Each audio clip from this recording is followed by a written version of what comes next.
vamos a continuar por favor con lo que es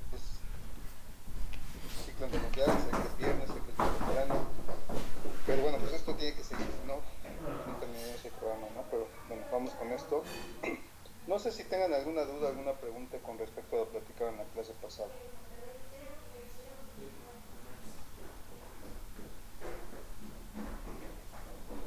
¿Alguien que tenga alguna duda, alguna pregunta?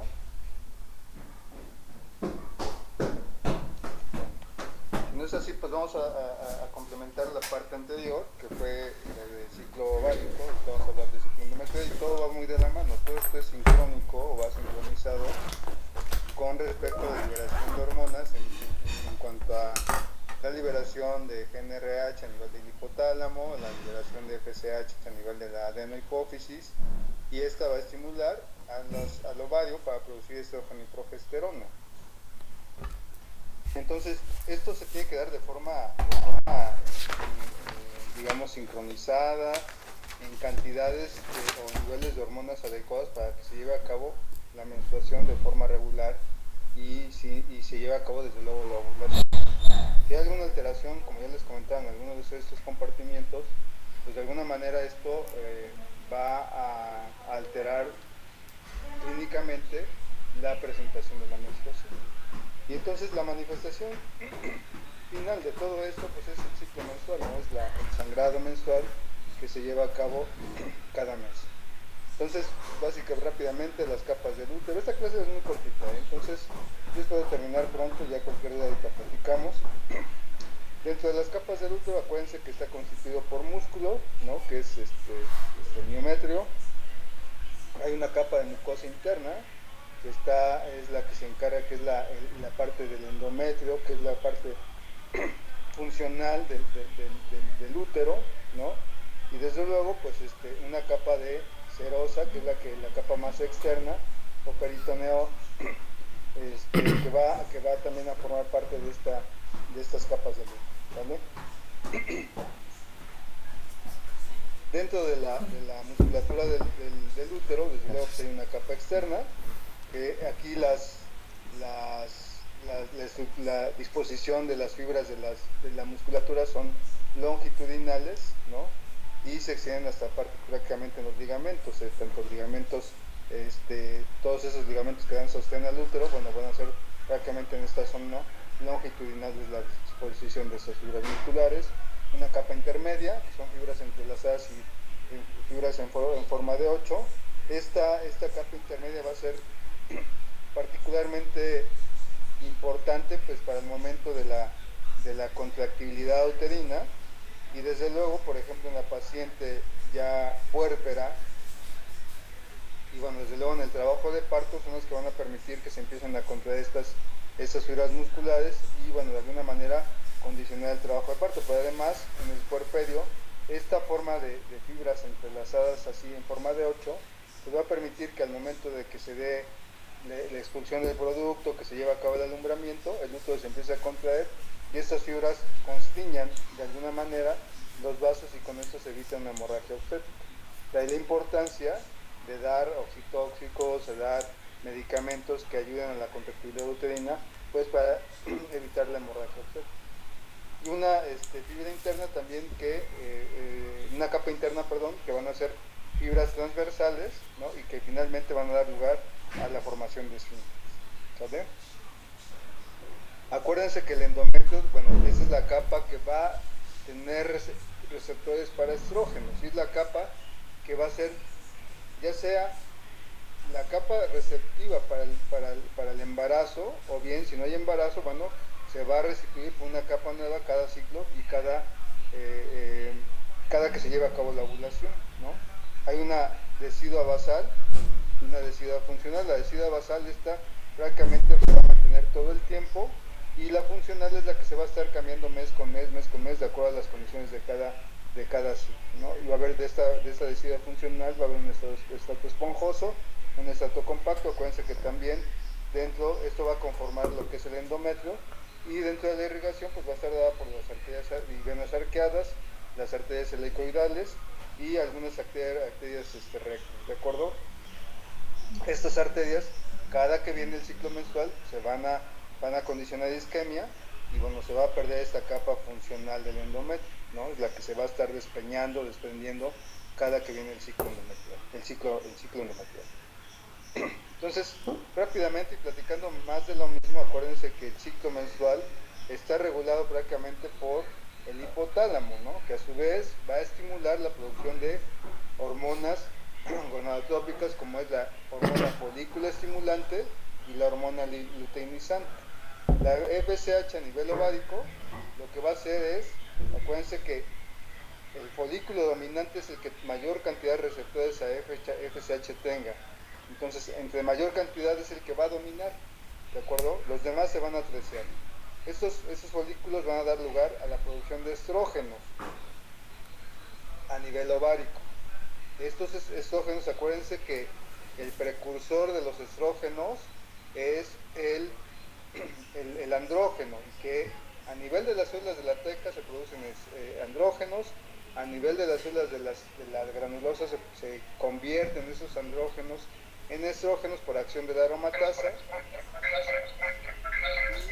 Y al final de cuentas estos estrógenos van a tener acción sobre el endometrio, ¿de acuerdo?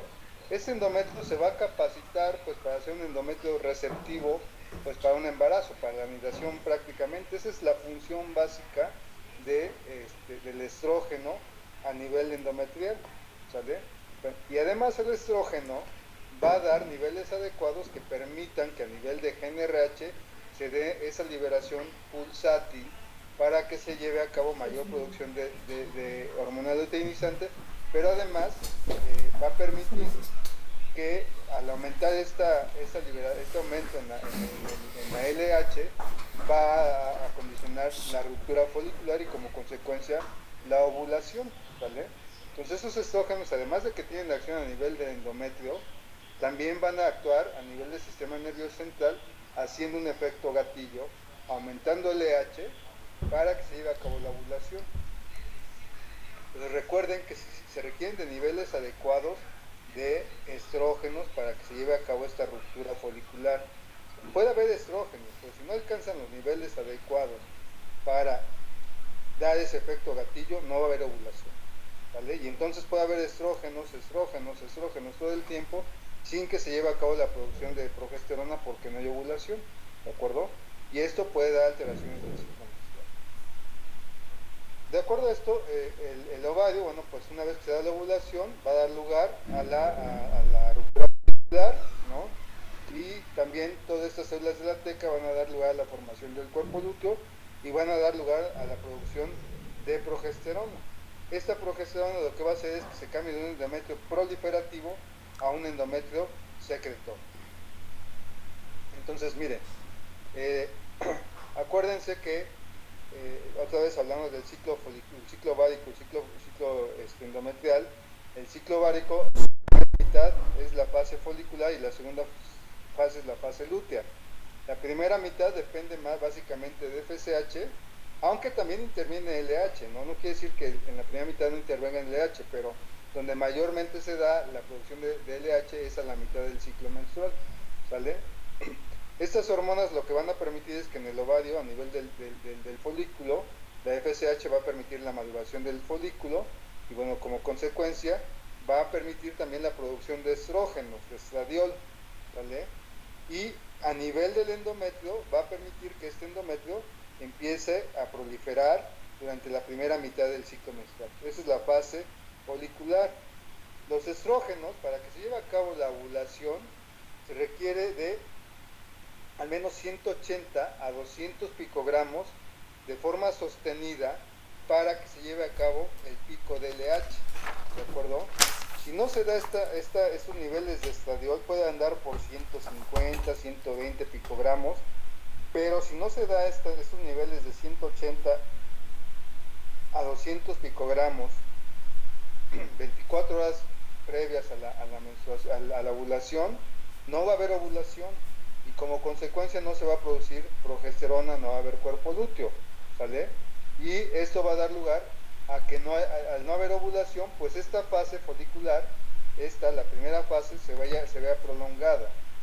Si se da la ovulación, se va a dar la segunda fase del ciclo menstrual. Si no se da la ovulación, no se va a dar la segunda fase del ciclo menstrual. O sea, no se va a convertir este endometrio proliferativo, no se va a convertir en un endometrio secretor, ¿de acuerdo?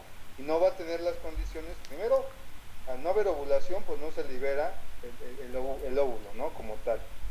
Pero además, no va a tener las condiciones adecuadas como para que sea capaz este endometrio, sea receptivo a un embarazo, ¿de acuerdo?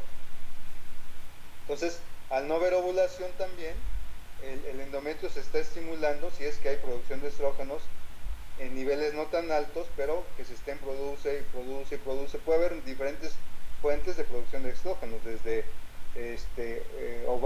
tumores productores de estrógenos, ya decíamos que problemas de ovulación como resistencia a la insulina, hiperprolactinemia, alteraciones a nivel del sistema nervioso central que no permitan que alcance niveles adecuados de estrógenos y no se lleve a cabo la ovulación. ¿De acuerdo? Entonces, esta primera fase proliferativa, es decir, de crecimiento del endometrio, es lo que corresponde a la fase folicular en el ciclo ovárico, ¿sale?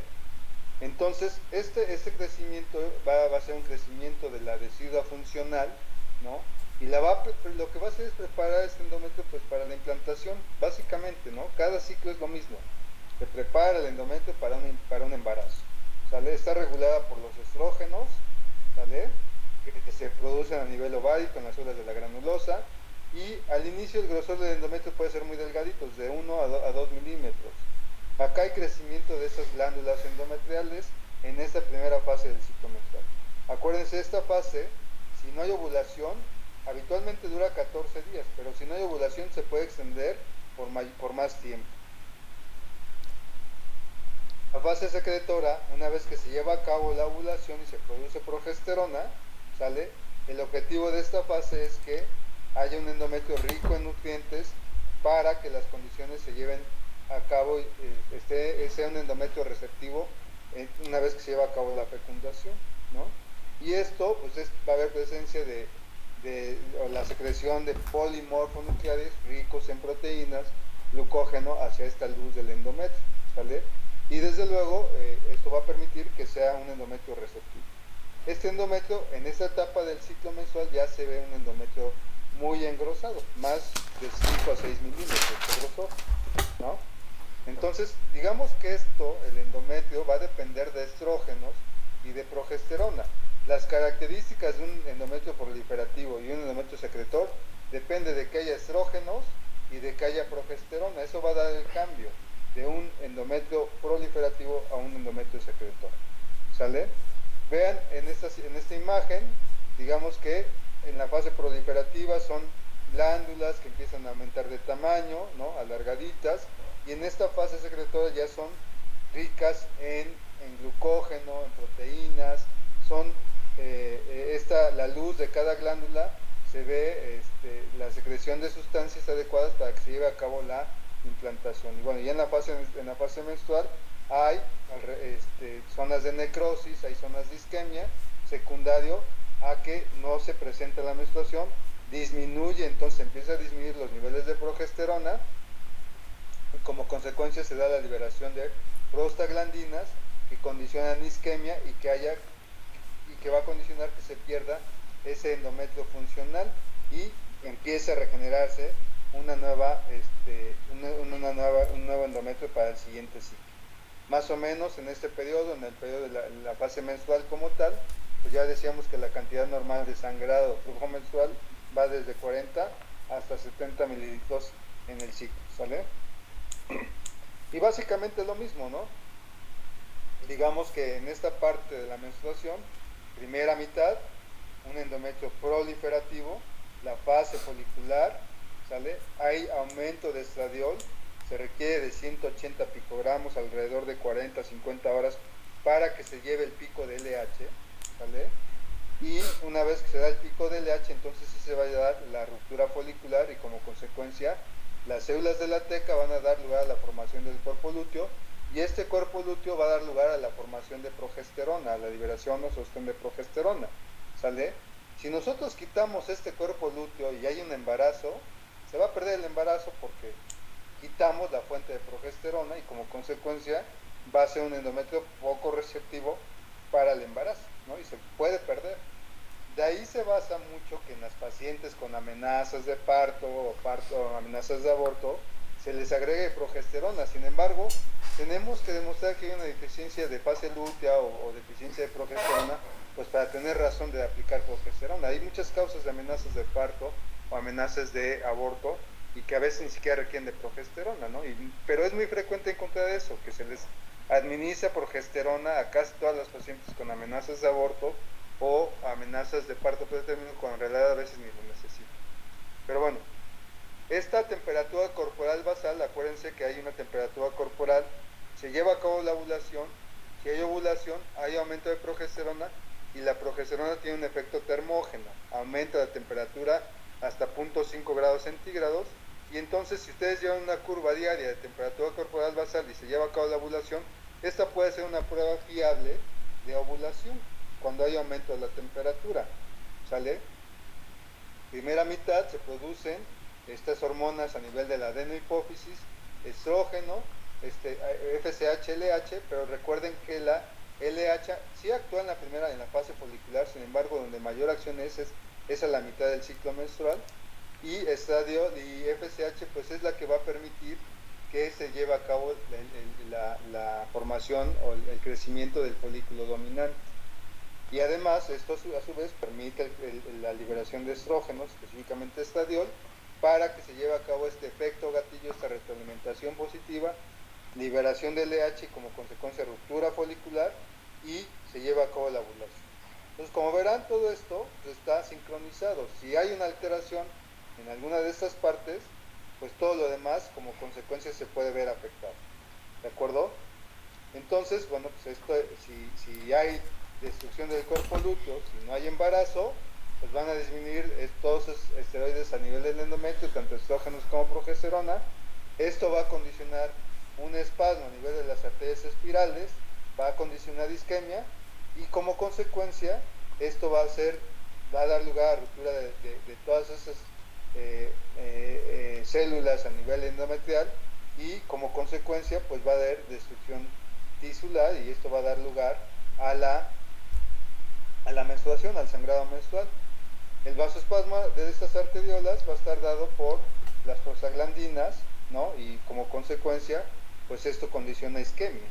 Y pues clínicamente la manifestación de esta isquemia a nivel endometrial, pues es el sangrado.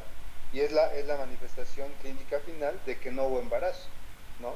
Ahora, no todo sangrado quiere decir que no hay embarazo, ¿no? Puede ser alguna amenaza de aborto, el sangrado puede venir de alguna otra zona a nivel genital, entonces siempre que llegue alguna paciente con sangrado transvaginal, pues hay que descartar embarazo necesariamente, pero también hay que buscar otras fuentes de sangrado a nivel genital, es decir, puede ser el cervix, puede ser vagina, ¿no? Y no necesariamente el endometrio, ¿de acuerdo? No sé si tengan alguna duda, alguna pregunta hasta aquí, chavos.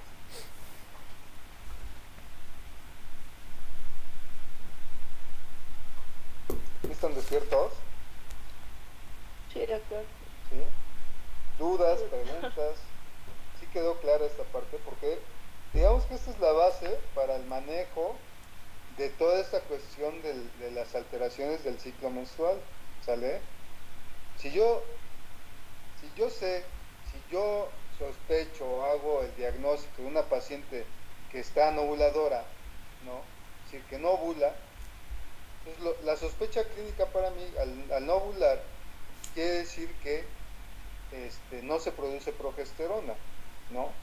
Y por ejemplo, esa paciente, nuevamente el ejemplo que les voy a estar mencionando muy frecuentemente, esa paciente gordita, con resistencia a la insulina, que llega y que me dice, oiga doctor, ¿no? Dejé de sangrar por 3 meses, pero ahorita empecé con mucho sangrado, llevo 15 días con sangrado, pero además ya hasta me siento mareada, ya empecé con taquicardia, estoy sangrando coágulos, hasta te dicen, tengo cuajarones, doctor, ¿no? Y entonces, ¿qué le harían a esa paciente? ¿Qué tratamiento le darían o cómo tendríamos que abordar a esa paciente? Es pregunta, a ver, ¿quién la quiere contestar? ¿Qué sospecharían en esa paciente? Ya desde que llega a su consultorio la ven pues, hasta gordita, nuevamente con acantosis, con acné a nivel, acné facial, ¿no? Incluso empiezan a explorar, le ven vello facial en el área de bigote, además en la línea media del abdomen mucho vello, datos de hiperandrogenismo. ¿Qué le harían? ¿Qué pensarían en esa paciente? Llega por sangrado y les dice, doctor, llevo 15 días sangrando, ya me siento que me voy a desmayar. De acuerdo a este ciclo endometrial.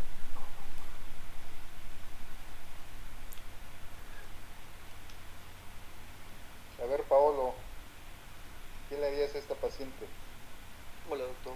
Hola. A lo mejor pensaría en síndrome de ovario poliquístico. Ok. Bueno, o sea, sí, digamos, pensaríamos en ovario poliquístico. Pensaríamos, ¿cuál sería la causa? Digamos, pero ¿cuál es tu principal diagnóstico en esta paciente? Sí pensaría en el ovario poliquístico, efectivamente, pero ¿qué condiciona el ovario poliquístico?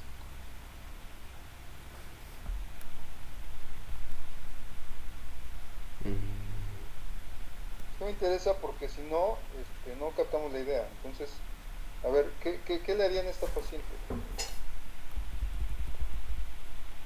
Pues medir prácticamente cómo está la progesterona. Ok, ¿tú le pedirías niveles de progesterona en esta paciente? ¿Y en qué fase? Porque además dice que ha estado arreglando, o sea, dejó de arreglar 3 meses y ahorita lleva 15 días sangrando. Si te estoy diciendo que los niveles más altos de progesterona se alcanzan 7 días después de la ovulación, ¿te serviría en este momento un nivel de progesterona o cómo la pensarías? Bueno, ok, pides progesterona, ¿cómo la pensarías encontrar? ¿Alta, baja?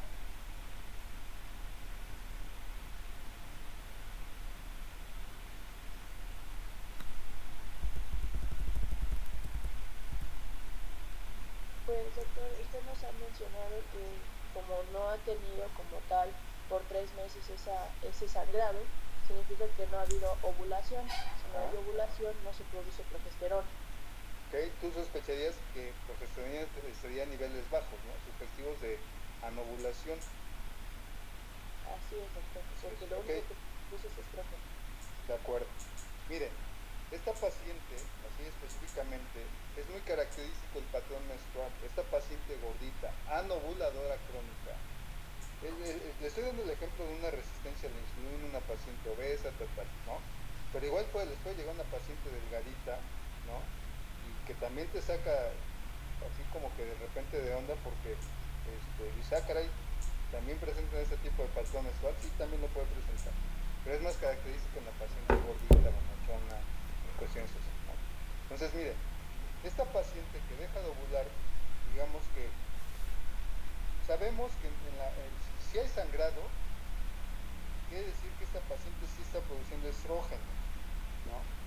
Y al producir estrógenos, quiere decir que el ovario pues está funcionando, ¿no? Y al haber ovario funcional, es decir, que haya producción de estrógeno, pues también me habla que a nivel del sistema nervioso central sí se produce GNRH y también se produce FSH.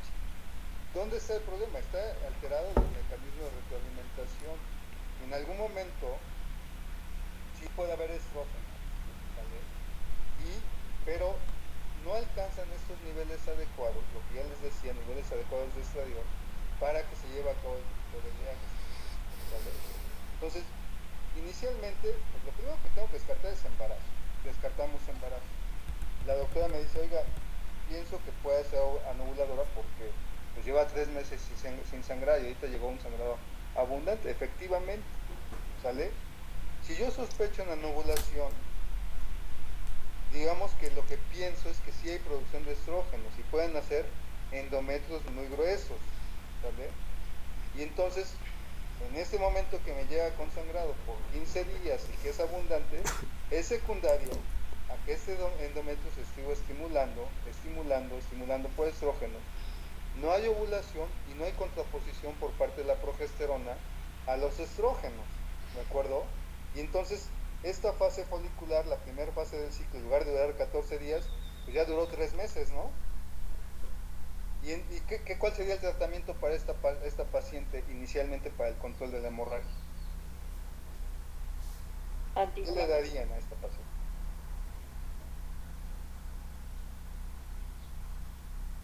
Pues Siguiendo. lo que yo le daría. Ajá, a ver, perdón, ¿ya me escuché? Pues progesterona, Claro, ¿por qué le darías progesterona? para que haga como la retroalimentación.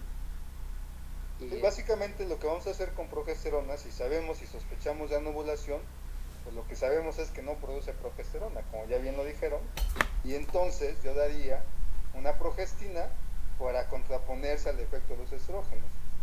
Esto haría que el endometrio, al hacer este efecto de retroalimentación e inhibir la producción de estrógenos, rasuremos este endometrio, ¿no? Se despeñe todo este tejido en exceso y entonces ceda el sangrado. ¿Sale? ¿Sí? ¿Están de acuerdo o no? Sí, doctor. ¿Vale? Entonces, eso es el tratamiento inicial. Ahora, no siempre responden al puro manejo con progesterona. La paciente anovulada a veces no dejan de sangrar porque es tan grueso el endometrio que a veces se despeñan solamente pedacitos de endometrio. Y a pesar de que demos progesterona, siguen sangrando, siguen sangrando. Ahí lo que tenemos que hacer es primero estabilizar este endometrio dando estrógenos para que se empareje este endometrio y finalmente se da una progestina para rasurarlo nuevamente. Entonces ya vamos a ir platicando de estas partes de las alteraciones del ciclo menstrual cuando veamos hemorragia uterina normal, pero lo importante y lo que quiero que me entiendan es que si no se produce progesterona sí puede haber alteraciones del ciclo menstrual. Y acuérdense, si se da la ovulación, esta segunda fase del ciclo siempre va a ser constante, va a durar 14 días. Ya les daba el ejemplo anterior de esa paciente que regla cada 45 días, cada 45 días. La ovulación se daría más o menos 14 días antes, que sería en el día 31. Y si se dio la ovulación, yo esperaría encontrar niveles de progesterona altos en el día 7 días, de 5 a 7 días después de la ovulación, que sería aproximadamente en el día 38 del ciclo, en esa paciente que regla cada 45 días. Si es una paciente que regla cada 28 días, pues le restamos 14, pues la ovulación más o menos se daría en el día 14, el pico de progesterona se daría en el día 21.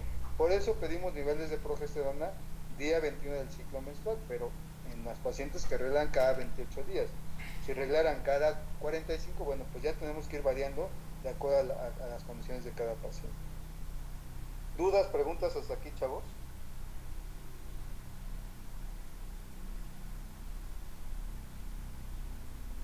Bueno, acuérdense también otra cuestión, y ya también lo vamos a platicar cuando veamos el abordaje de la pareja infértil.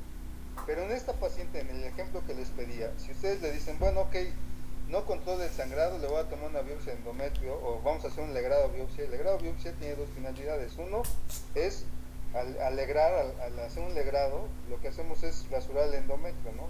Lo raspamos. Y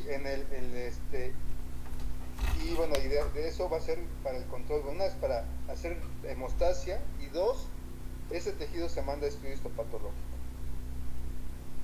Si pensamos en una paciente anovulada crónica, ¿cómo encontraríamos ese endometrio? ¿Secretor o proliferativo? proliferativo. Proliferativo, exactamente, ¿no? Agua pasa por mi casa, cate de mi corazón. ¿Sale? Entonces, vean cómo es muy lógico esta parte del ciclo endometrial. Si captan esta idea, van a ver que el manejo de la hemorragia del sangrado uterino normal va a ser relativamente más sencillo. ¿De acuerdo? No sé si queda alguna otra cuestión, pero bueno, de momento vamos a dejar aquí la clase. Si no hay mayor duda, nos vemos el día lunes. El día lunes vamos a empezar con desarrollo sexual normal. ¿Vale? ¿Dudas, preguntas, comentarios, quejas? ¿No? Bueno, pues van a echar su café, descansen, buen fin de semana. Nos vemos el lunes, por favor. Cuídense mucho. Gracias. Gracias, doctor. Gracias, doctor. Hasta Hasta luego. luego. Gracias, doctor. Gracias. Hola. Hasta luego, hasta luego.